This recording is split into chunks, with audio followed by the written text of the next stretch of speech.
Hello बच्चों, मैं स्मिता बिजलवान स्वागत करती हूँ आपका आईसीटी वर्चुअल क्लासरूम में। आशा करती हूँ आप सभी स्वस्थ होंगे और अच्छे से अपनी पढ़ाई कर रहे होंगे। आज हम पढ़ने जा रहे हैं क्लास 6 साइंस का chapter sorting material into group, यानी कि वस्तुओं के समूह बनाना। जैसे कि आप जानते हैं ये चैप्टर हम अपने प्रीवियस लेक्चर में पढ़ चुके हैं और बहुत अच्छे से हमने इसका डिटेल में रिविजन भी कर लिया है। अब जो है हम इसे क्वेश्चन आंसर कर रहे थे, तो आज हम क्वेश्चन आंसर को ही कंटिन्यू करेंगे। चलिए तो स्टार्ट करते हैं क्वेश्चन आंसर्स एक एक करके। सबसे पहले कुछ क्वेश्चन आंसर्स हम अपने प्रीवियस लेक्चर में कर चुके थे, जैसे कि 5 वस्तुओं के नाम बताने हैं जो लकड़ी से बनी हुई है। तो इस प्रकार से हमने 5 वस्तुओं के नाम लिख लिए थे, बता दिए थे कि कौन कौन सी वस्तुएं जो है वो लकड़ी से बनी हुई है। अगला हमने मैच करना था, है ना, इनको मिलाना था और बताना था ये कौन सी वस्तुओं से, कौन से पदार्थ से बनी हुई है, कौन सी वस्तु है। जैसे कि किताब है वो किससे बनी हुई है, कागज से बनी हुई है। ठीक, टम्बलर है, ठीक है, टम्बलर किससे बना हुआ है, देखो ग्लास से भी बन सकता है, प्लास्टिक से भी बन सकता है और लकड़ी से भी बन सकता है। जैसे हमारे पास कुर्सी है, चेयर है, तो चेयर लकड़ी से भी बन सकती है और प्लास्टिक से भी बन सकती है। अगला हमारे पास टॉय यानी कि खिलौना है, तो खिलौना प्लास्टिक से भी बन सकता है, लकड़ी से भी बन सकता है और ग्लास से भी बन सकता है। वही शूज है यानी कि जूते, तो जूते जो है लेदर से भी बन सकते हैं और प्लास्टिक से भी बन सकते हैं। तो इस प्रकार हमने ये क्वेश्चन भी अपने प्रीवियस लेक्चर में सॉल्व कर लिया था। अगला ट्रू फॉल्स से कुछ क्वेश्चन थे, यानी कि सत्य असत्य कथन। ठीक है, जो सही होगा उसके आगे हमें टी पे टिक करना है, ट्रू पे टिक करना है, जो गलत होगा उसके आगे हमें एफ पे टिक करना है, यानी कि फॉल्स पे टिक करना है। तो यहाँ पर ये भी हमने सॉल्व कर लिए थे। यहाँ पर भी बहुत सारे अच्छे अच्छे क्वेश्चन थे हमारे पास। ठीक है, जिसको किसी क्वेश्चन को हमने एक्सपेरिमेंट से किया, किसी क्वेश्चन को हमने पहले से पढ़ा हुआ था जब हम चैप्टर पढ़ रहे थे, तो सीधे सीधे कर लिया। ठीक है, चलिए तो इस तरीके से क्वेश्चन नंबर 5 भी हमने कर लिया था, जहां पर क्या करने थे, हमें समूह बनाने थे। किसके समूह, जो गोलाकार वस्तुएं हैं यहाँ पर दी हुई, और जो अदर शेप, गोलाकार के अलावा जो अन्य शेप्स हैं, है ना, जो अन्य आकार हैं, तो इस प्रकार उसके हमने क्या बना लिया था, यहाँ पे समूह बना लिया था। दूसरा हमें समूह बनाना था एडेबल्स और नॉन एडेबल्स, यानी कि जो खाद्य पदार्थ हैं, ठीक है, जो खाने योग्य हैं, और दूसरे नॉन एडेबल जो खाने योग्य नहीं है। ठीक, चलिए तो लास्ट क्वेश्चन हम कर रहे थे कि ऑड वन आउट हमें फाइंड करना था। जैसे कि हमने कहा कि एप्पल, ऑरेंज, बनाना, रोज यानी कि सेब, संतरा, केला और गुलाब यहाँ पर है। तो ये इसमें से सबसे डिफरेंट कौन है, सबसे अलग चीज कौन सी है। देखो सेब, संतरा, बनाना, ये सारे क्या हैं, फ्रूट्स है। ठीक, तो इन्हें एक तरह से एक तरफ हमने रख लिया, और जबकि रोज यानी कि जो गुलाब है वो क्या है, हमारा पुष्प होता है। तो ये इन सब में से सबसे अलग तो यही हुआ ना, बाकी सारे तो फ्रूट है, ये क्या हो गया, अलग हो गया, है ना। तो ये क्या हो गया यहाँ पर और, अगर हम कह रहे हैं यहाँ पर एक गर्ल है ना, हम कह रहे हैं यहाँ पर फाइव फाइव स्टूडेंट है, 5 स्टूडेंट में से पहली स्टूडेंट जो है वो गर्ल है, दूसरी स्टूडेंट भी गर्ल है, तीसरी स्टूडेंट भी गर्ल है, चौथी स्टूडेंट भी गर्ल है और पांचवा जो स्टूडेंट है वो क्या है, बॉय है।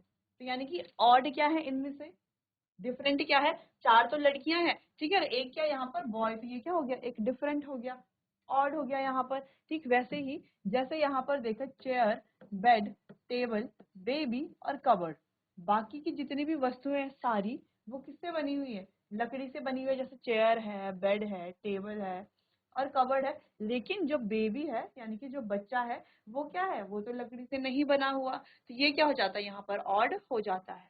जैसे कि हमने यहाँ पर देखा रोज, जैस्मीन, बोट, मैरीगोल्ड और लोटस। तो यहाँ पर जितनी भी हमें क्या दिख रही हैं, ये वस्तुएं दिख रही हैं, उनमें से क्या है, सारे तो क्या है, फ्लावर है यानी कि पुष्प है। लेकिन जो बोट है वो क्या है, डिफरेंट चीज हो जाती है। बोट किससे बनी हुई है, लकड़ी से बनी हुई है, प्लास्टिक से भी बनी हुई होती है। ठीक, लेकिन बाकी सारी चीजें कैसी हैं, पुष्प है, और सिर्फ बोट क्या होगा, इसमें डिफरेंट हो जाती है। तो इस प्रकार से ये क्वेश्चन भी हमने अपने लास्ट लेक्चर में सॉल्व कर लिया था। अब अगला क्वेश्चन है हमारा, जो कि एक इम्पॉर्टेंट क्वेश्चन है। ठीक, कि उदाहरण देते हुए बताना है कि अपारदर्शी, पारभासी और पारदर्शी पदार्थों में क्या अंतर है, और उदाहरण भी हमें देना है।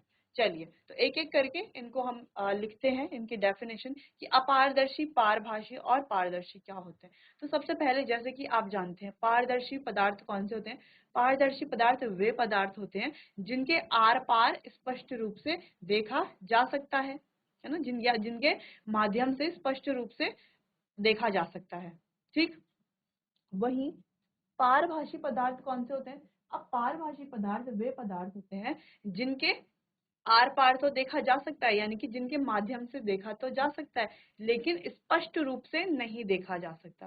ठीक, जिनके माध्यम से देखा तो जा सकता है लेकिन स्पष्ट रूप से नहीं देखा जा सकता। वही जो हमारे अपारदर्शी वस्तुएं हैं या अपारदर्शी पदार्थ है, तो अपारदर्शी पदार्थ कौन से पदार्थ हैं?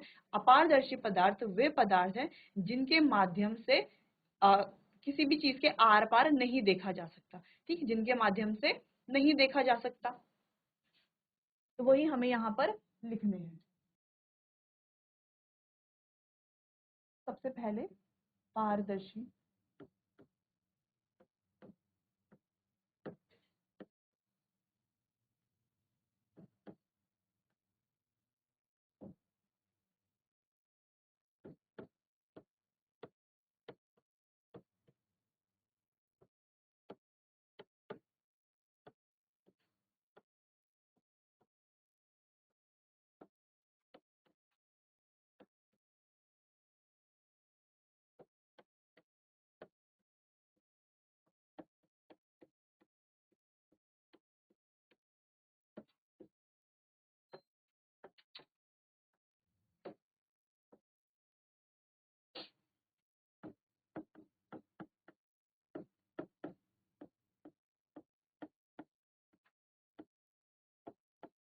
ठीक है। तो पारदर्शी पदार्थ वे पदार्थ होते हैं जिनके माध्यम से वस्तुओं को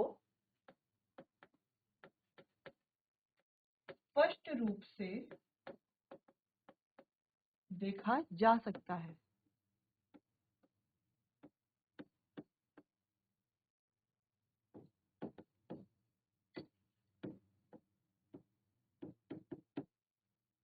जिनके माध्यम से वस्तुओं को स्पष्ट रूप से देखा जा सकता है, या हम कह रहे हैं कि जिनसे आर पार हम देख सकते हैं। ठीक है, जैसे कि उदाहरण क्या है?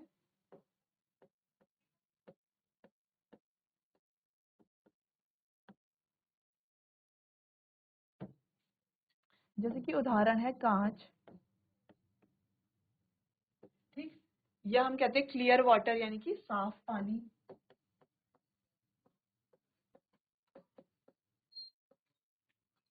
और भी बहुत सारे एग्जाम्पल इसके या और बहुत सारे उदाहरण इसके हो सकते हैं। ठीक, अब अगली है हमारी पारभाषी।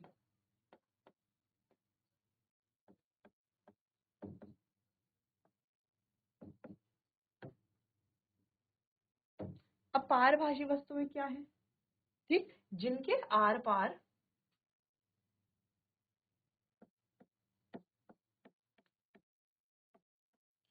जिनके माध्यम से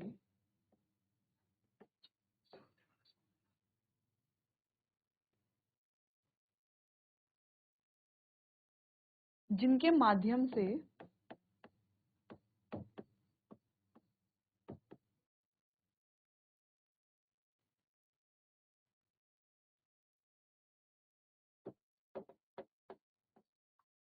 वस्तुओं को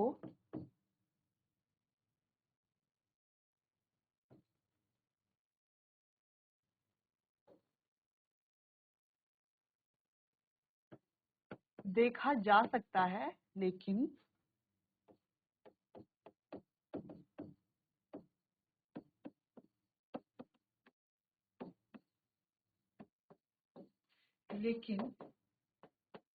स्पष्ट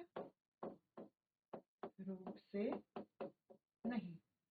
ठीक, यानी कि पारभाषी वस्तुएं कौन सी वस्तुएं या कौन से पदार्थ होते हैं जिनके माध्यम से वस्तुओं को देखा जा सकता है लेकिन स्पष्ट रूप से नहीं, है ना? माध्यम से देख तो सकते हैं वस्तुओं को लेकिन स्पष्ट रूप से नहीं देख सकते, साफ एकदम हम नहीं देख सकते। जैसे कि इसका उदाहरण क्या हो सकता है? बताइए बच्चों, इसका उदाहरण क्या हो सकता है? जीआईसी गजरौला, क्या आपको मेरी आवाज आ रही है? हैंड रेज कीजिए अगर आवाज आ रही है बेटा। माइक ले लीजिए आप में से कोई एक, अपना नाम बताइए बेटा। अनिकेत। अनिकेत, हम क्या पढ़ रहे हैं यहाँ पर? साइंस। साइंस कौन सा चैप्टर? फर्स्ट। ठीक है, चैप्टर का नाम बताइए बेटा। Components of food. नहीं, हम पढ़ रहे हैं सॉर्टिंग मटेरियल इनटू ग्रुप्स, यानी कि वस्तुओं के समूह बनाना। तो बेटा यहाँ पर हम क्या पढ़ रहे थे, बताइए यहाँ पर हम क्या पढ़ रहे हैं? पारदर्शी, अपारदर्शी, पारभासी। तो क्या होती हैं पारदर्शी वस्तुएं? जिसके आर पार देख सकते हैं। जैसे कि उदाहरण दीजिए। जिसके जैसे कांच, कांच के आर पार देख सकते हैं। Very good. बेटा किसी और को माइक दीजिए, माइक ले लीजिए कोई एक। मयंक। मयंक, पारभाषी वस्तुएं कौन सी होती हैं बेटा? शीशा। मयंक थोड़ा आगे आ जाइए आप कैमरे में पूरी तरीके से नहीं दिख रहे हैं। मयंक, पारभाषी वस्तुएं कौन सी होती हैं, कौन सी वस्तुएं होती हैं? बेटा पारभाषी वस्तुएं वो वस्तुएं होती हैं जिसके माध्यम से हम देख तो सकते हैं वस्तुओं को, लेकिन स्पष्ट रूप से नहीं देख सकते। ठीक है, शीशा।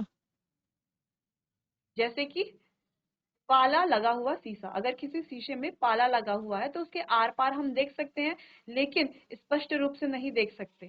ठीक है, चलिए बैठ जाइए बेटा। चलिए, तो पारभाषी वस्तुएं जिनके माध्यम से वस्तुओं को देखा जा सकता है, लेकिन स्पष्ट रूप से नहीं देखा जा सकता। जैसे कि उदाहरण के लिए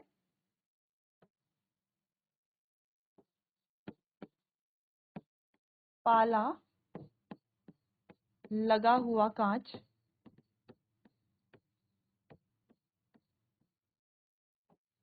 पाला लगा हुआ कांच, या तेल लगा हुआ कागज, बटर पेपर जिसे हम कहते हैं, तेल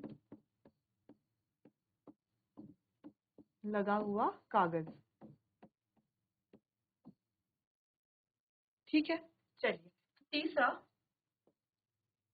यानी कि जो हमारा क्या है, अपारदर्शी वस्तु है या अपारदर्शी पदार्थ।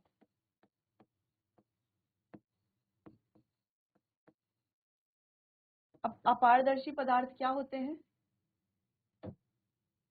अपारदर्शी पदार्थ क्या होते हैं? जीआईसी गजरौला, माइक ले लीजिए बेटा।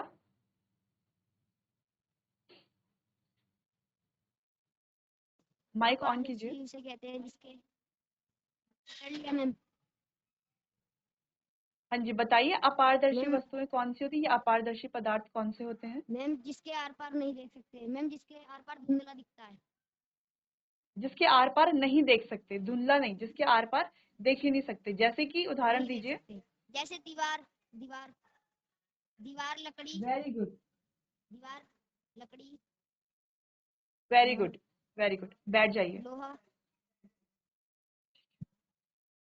Very good. तो जैसे कि अनिकेत ने हमें यहाँ पर बताया, अब अपारदर्शी वस्तुएं कौन सी या अपारदर्शी पदार्थ कौन से पदार्थ होते हैं जिनके माध्यम से, जिनके माध्यम से वस्तुओं को देखा नहीं जा सकता।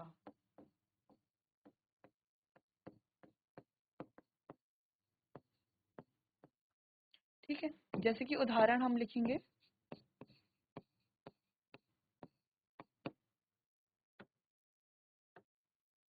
उदाहरण हम लिखेंगे लोहा, लकड़ी, और भी बहुत सारे एग्जाम्पल हमारे पास होते हैं। ठीक, तो पारदर्शी, पारभाषी और अपारदर्शी वस्तुएं, तो तीनों में अंतर स्पष्ट हो गया है। तीनों के उदाहरण भी हमने यहाँ पर लिख लिए हैं। तो एक बार आप इसे अपनी कॉपी में क्या कर लीजिए, नोट कर लीजिए, फिर आगे हम अगले क्वेश्चंस करेंगे।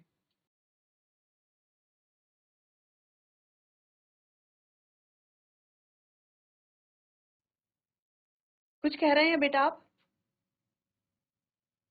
मैम कर लिया मैम, उतार लिया। ओके, चलिए तो अगले प्रश्न की तरफ बढ़ते हैं। अगला प्रश्न है कि हमें क्या करना है, 3 द्रवों की सूची बनाइए जो जल में अमिश्रणीय है। यानी कि अमिश्रणीय का मतलब यानी कि जो जल में नहीं घुल सकते, ऐसे द्रवों की हमें सूची बनानी, ऐसे लिक्विड्स की हमें लिस्ट बनानी है। तो 3 लिक्विड के बारे में लिखना है जो जल में नहीं घुल सकते। अब कौन से होंगे वो लिक्विड जो जल में नहीं घुल सकते? जैसे हम कह रहे हैं अमिश्रणीय वस्तुएं कौन सी वस्तुएं होती हैं? जैसे कि हमने क्या किया, एक गिलास में पानी लिया, ठीक। अब इस गिलास में हमने क्या डाल दिया, कुछ पत्थर डाल दिए। अब ये जो पत्थर हैं, क्या ये जल में मिश्रणीय है? नहीं है, है ना, ये जल में मिश्रित नहीं होते, घुल नहीं जाएंगे ना जल में, ठीक है, इसलिए ये क्या है, जल में अमिश्रणीय है। लेकिन ये पत्थर जो है ये कैसा एग्जाम्पल है, ठोस है, ठोस पदार्थ है, ठीक। हमें यहाँ पर क्या करना है, द्रवों की सूची बनानी है, यानी कि कौन से 3 द्रव हैं जो जल में क्या होंगे, अमिश्रणीय होंगे, नहीं घुल पाएंगे। जैसे पहला है मिट्टी का तेल।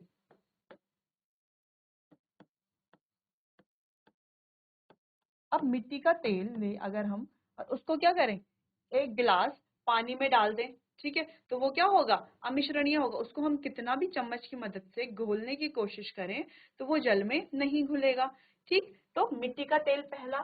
दूसरा और तीसरा क्या हो सकता है जो जल में नहीं घुल सकता है, ऐसा कौन सा द्रव हो सकता है, क्या कोई बता सकता है? जीआईसी गजरौला, क्या आप में से कोई बता सकता है कोई ऐसा द्रव जो जल में अमिश्रणीय है? मैम ये घुल नहीं पाता, मैम जो जो घुल जल में जाता है। घुलता नहीं है, जो नहीं घुलता जल में। मैम पत्थर। नहीं, पत्थर तो देखो मैम ठोस हो गया, हमें द्रव की बात करनी है, लिक्विड के बारे में बताना है। जो नहीं घुलता है, हाँ, जो सिक्का। नहीं घुलता। सिक्का भी देखो सिक्का। ठोस है। पत्थर, सिक्का, ये सारे कैसे पदार्थ हैं, कपड़ा। ठोस पदार्थ है। कपड़ा। कपड़ा भी कपड़ा। ठोस पदार्थ कपड़ा। है। चलिए बैठ जाइए। चलिए, तो जैसा कि अनिकेत ने अभी यहाँ पर बताया कि सिक्का, कपड़ा, ये सारे ही पदार्थ कैसे हैं, ठोस पदार्थ हैं। भले ही ये सारे पदार्थ भी क्या है, अमिश्रणीय है, ये भी घुलते नहीं है, लेकिन कैसे हैं, ठोस है। हमें यहाँ पर द्रवों की सूची बनानी, जैसे कि मिट्टी का तेल है, ठीक है, या पेट्रोल है और डीजल है। तो ये कुछ ऐसे द्रव हैं जो जल में नहीं घुलते, ठीक। वहीं द्रव की जगह अगर हमें ठोस पदार्थों की सूची बनानी हो, और अगर हमें ठोस पदार्थों की सूची बनानी हो जो जल में नहीं घुलते, तो कौन से हो सकते हैं ठोस पदार्थ? जैसे कि हमने कहा पत्थर है, इसके अलावा क्या हो सकता है, इसके अलावा मिट्टी हो सकती है, मिट्टी हो सकती है, ठीक। इसके अलावा सिक्का हो सकता है। तो ये सारे ही कैसे हैं, ठोस पदार्थ हैं जो जल में क्या है, अमिश्रणीय है, ठीक। चलिए, तो ये आप नोट कर लीजिए अपनी कॉपी में, फिर आगे अगले प्रश्न की तरफ हम बढ़ेंगे।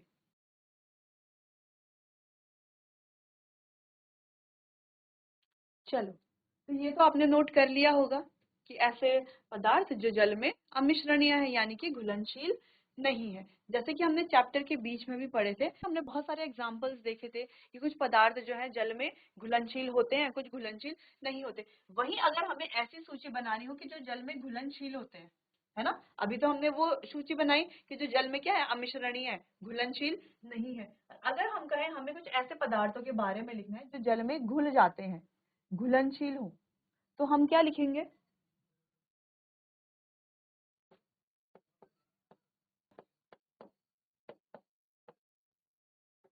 अगर हम कहें जल में कुछ पदार्थ ऐसे हो जो घुलनशील हो, तो वो कौन कौन से हो सकते हैं? जैसे कि हम कह रहे हैं नमक है, तो नमक तो एक प्रकार का ठोस पदार्थ है, लेकिन हम क्या देख पाते हैं, नमक जो है वो जल में क्या होता है, घुलनशील होता है, घुल जाता है।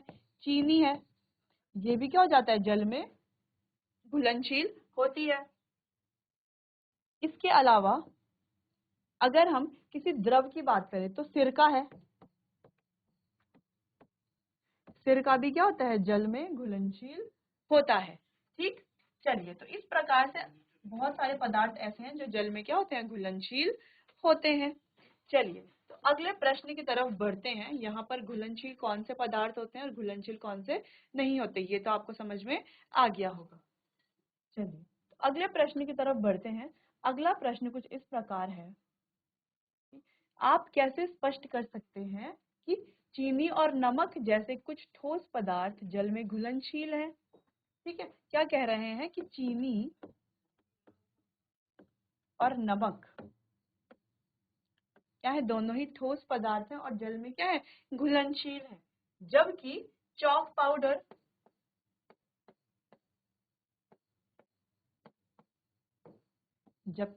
पाउडर और रेत, अब बच्चों चॉक पाउडर और रेत दोनों ही ठोस पदार्थ हैं, लेकिन यहाँ पर कहा जा रहा है कि चॉक पाउडर और रेत जो है दोनों जल में घुलनशील नहीं है। तो आप कैसे स्पष्ट करेंगे इसे, कैसे आप बताएंगे कि क्यों ये घुलनशील है और क्यों ये घुलनशील नहीं है, कैसे आप बताएंगे? आप क्या करेंगे, एक क्या लेंगे, हम क्या करेंगे, 4 गिलास लेंगे।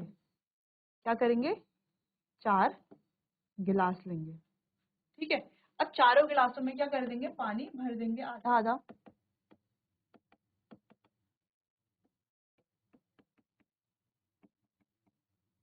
ठीक है, चारों गिलासों में क्या कर देंगे, पानी भर देंगे।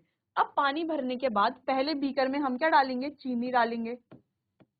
सॉरी, पहला गिलास जो हमने लिया उसमें क्या डालेंगे, 1 चम्मच चीनी डालेंगे। दूसरे गिलास में 1 चम्मच नमक डालेंगे।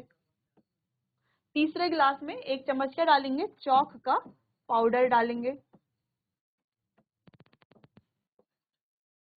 और चौथे गिलास में क्या डालेंगे, रेत डालेंगे 1 चम्मच।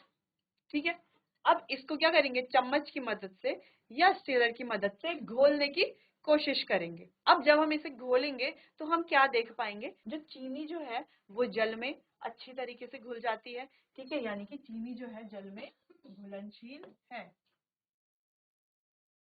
चीनी जो है जल में घुलनशील है।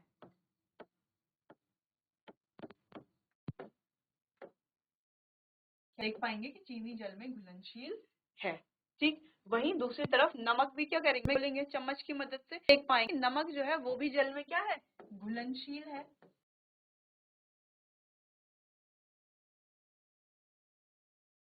तीसरी चीज, जब हमने चॉक पाउडर को डाला, 1 चम्मच चॉक पाउडर को जल में डाला। ठीक है, चॉक पाउडर सबको पता है ना, स्कूल में हम लिखते हैं ब्लैक बोर्ड में। ठीक है, तो उससे जो चॉक निकलता है तो वहां से उठा करके चॉक पाउडर हम क्या कर लें, 1 गिलास पानी में डाल दें। ठीक, उसको चम्मच की मदद से या किसी स्टीलर की मदद से हिलाएं। ठीक, घोलने की कोशिश करें। तो हम क्या देखेंगे, जिस गिलास में हमने चॉक पाउडर डाला है वो क्या होगा, घुलेगा नहीं। चॉक के जो छोटे छोटे कण होंगे वो हमें ऊपर ऊपर दिखेंगे, सफेद सफेद कण होते हैं ना चॉक के, या अगर कलर वाली चॉक है तो कलरफुल जो भी हमारे पार्टिकल्स होते हैं, तो छोटे छोटे कण क्या दिखेंगे हमें, इस तरीके से ऊपर की तरफ दिखेंगे या कुछ बीच में दिखेंगे। लेकिन हम नोटिस क्या करेंगे, ऑब्जर्व हमने क्या किया, क्या हमने अवलोकन किया कि जो चॉक पाउडर है ये जल में घुलनशील नहीं है। ठीक, घुलनशील नहीं है। वहीं हमने क्या किया, 1 गिलास में जो हमने पानी लिया था उसमें क्या डाल दिया, 1 चम्मच रेत डाल दिया। अब इसको हम बहुत ज्यादा घोलने की कोशिश करेंगे चम्मच से। अब हम कितना भी घोलने की कोशिश करें, 1 घंटा आधा घंटा कितना भी टाइम हम लगा दें, तो क्या हम देख पाएंगे कि जो रेत है ये जल में नहीं घुलेगी। ठीक है, ये जो रेत है वो जल में नहीं घुलेगी, यानी कि जो रेत है ये भी घुलनशील नहीं है। तो कैसे हमने स्पष्ट किया, हमने एक्सपेरिमेंट किया। ठीक है, प्रयोग किया, गिलास में पानी लेकर के उसमें जो हमें पदार्थ दिए गए हैं उनको डाल करके चेक किया कि वो घुलनशील है या घुलनशील नहीं है। तो इस प्रकार से हम किसी भी पदार्थ के बारे में बता सकते हैं कि वो घुलनशील है या घुलनशील नहीं है। चलिए, तो इतनी बात समझ में आ गई कैसे हमने स्पष्ट किया कि क्यों कुछ पदार्थ जो है वो जल में घुलनशील है और क्यों कुछ पदार्थ जो है वो घुलनशील नहीं है। ठीक, चलिए आप इसको नोट कर लीजिए कि कौन से घुलनशील है कौन से घुलनशील नहीं है। आगे हम क्या करेंगे, अगला क्वेश्चन फिर करते हैं।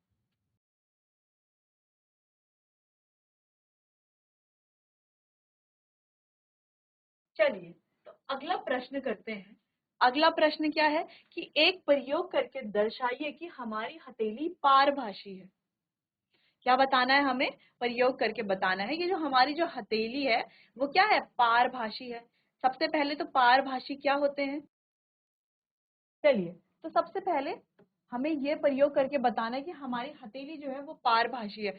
उससे पहले हमें क्या पता होना चाहिए कि पारभाषी वस्तुएं होती क्या है, पारभाषी जो पदार्थ होते हैं वो होते क्या है, यानी कि पारभाषी की जो हम एक डेफिनेशन देते हैं कि पारभाषी है वो क्या है। ठीक, ये हमें पहले पता होना चाहिए। चलिए, तो पारभाषी वस्तुएं कौन सी वस्तुएं होती हैं? जिनके आर पार देखा जा सकता है लेकिन स्पष्ट रूप से नहीं, यानी कि जिनके आर पार लाइट पास होती है लेकिन पूरी तरीके से पास नहीं होती, थोड़ा बहुत लाइट जो है वो पास होती है।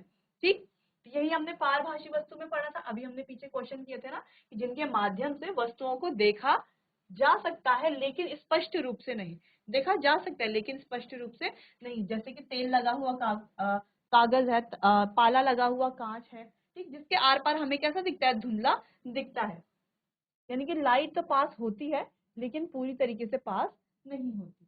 ठीक, तो कैसे हम एक्सपेरिमेंट से बताएंगे? हम क्या करेंगे, कैसे हम बताएंगे कि हमारी जो हथेली है वो पारभाषी है? कैसे बताएंगे?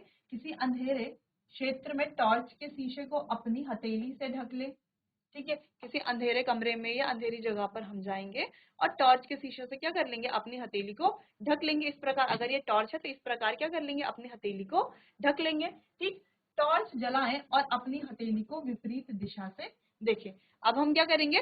टॉर्च जलाएंगे और अपनी हथेली को क्या करेंगे? विपरीत दिशा से देखेंगे। जैसे कि हमने कहा ये टॉर्च है, इसको हमने इस तरीके से अपनी हथेली से ढक दिया। ठीक, अब विपरीत दिशा यानी कि अपोजिट डायरेक्शन में हम देखेंगे। हम यहाँ से टॉर्च जलाएंगे और अपोजिट डायरेक्शन में देखेंगे, तो हम क्या देख पाते हैं?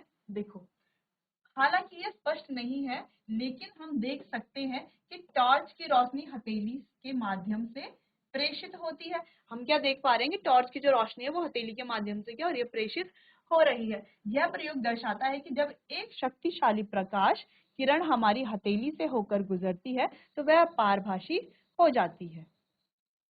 ठीक, तो यह क्या दर्शाता है कि जब कोई शक्तिशाली प्रकाश किरण हमारी हथेली से होकर के गुजरता है तो वह क्या हो जाती है? पारभाषी हो जाती है। ठीक, तो हमने घरों में बहुत बार एक्सपेरिमेंट किया होगा, फोन की टॉर्च से या किसी भी टॉर्च से करते हैं हम ऐसे, हम हाथ के ऊपर हाथ से ढका देते हैं या उंगली से टॉर्च को ढका देते हैं, तो क्या देखते हैं? लाल लाल हमें दिखता है ना? तो कुछ प्रकाश हमें दिखता है, वहां पर दिखता है ना? तो ये क्या दर्शाता है? ये दर्शाता है कि जब भी कोई शक्तिशाली प्रकाश किरण हमारी हथेली से होकर के गुजरता है तो वह पारभाषी हो जाती है। ठीक है, चलो, तो इतनी बात समझ में आई। आप इसे नोट कर सकते हैं अपनी कॉपी में। चलिए चलिए, तो बच्चों आज हमने काफी सारे क्वेश्चन आंसर्स किए, काफी सारे बच्चों ने बहुत सारे आंसर्स भी दिए। ठीक है, यानी कि बच्चों को बहुत अच्छे से समझ में आ रहा है। अगर कोई भी कंफ्यूजन है तो आप मुझसे पूछ सकते हैं। आज के लिए बस इतना ही, बाकी लेक्चर कंटिन्यू करेंगे हम अपने आने वाले अगले सेशन में। चलिए, तो मिलते हैं अपने आने वाले अगले सेशन में, तब तक के लिए आपका बहुत बहुत धन्यवाद।